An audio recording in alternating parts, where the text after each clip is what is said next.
Hello guys, welcome back to my channel. তো আমরা আজকে বেরিয়েছি, অনেক দিন পর যাবো করে যাওয়া হচ্ছে না। তো তোমরা বুঝতেই পারছো থাম্বেল দেখে আমরা কোথায় যাচ্ছি।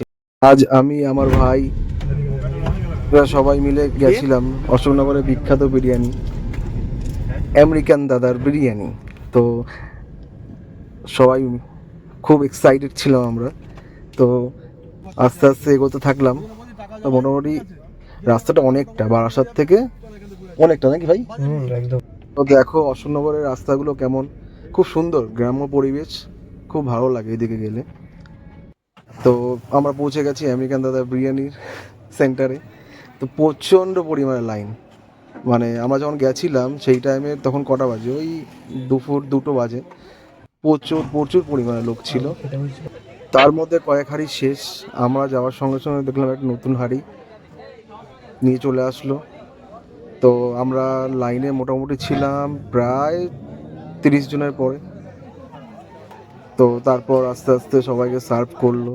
আমরা তার মধ্যে একটু ঠান্ডা কোল্ড ড্রিঙ্কস হাবি খেয়ে নিলাম, কারণ প্রায় 2.5 ঘন্টা আমাদেরকে ওয়েট করতে হয়েছে। আর যা গরম পড়েছিল ধারণার বাইরে।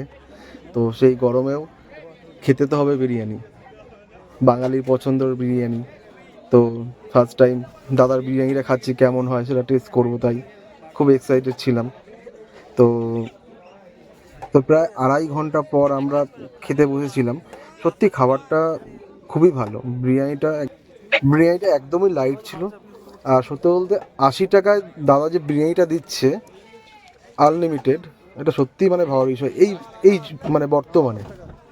তো খেয়ে ভালো লাগলো খুব। আর তোমরা যারা খাওনি, প্লিজ অবশ্যই দাদার কাছে গিয়ে খেয়ে এসো। আর অনেক দূর দূর থেকে লোক আসছে খেতে। তো আমরা যখন ছিলাম তখন খড়গপুর থেকে মনে হয় লোক এসেছিল, ঠিক আছে। তো তারাও অনেকক্ষণ দাঁড়িয়ে, আমার মনে হয় তারা 6:30টার দিকে খাবারটা পেয়েছিল।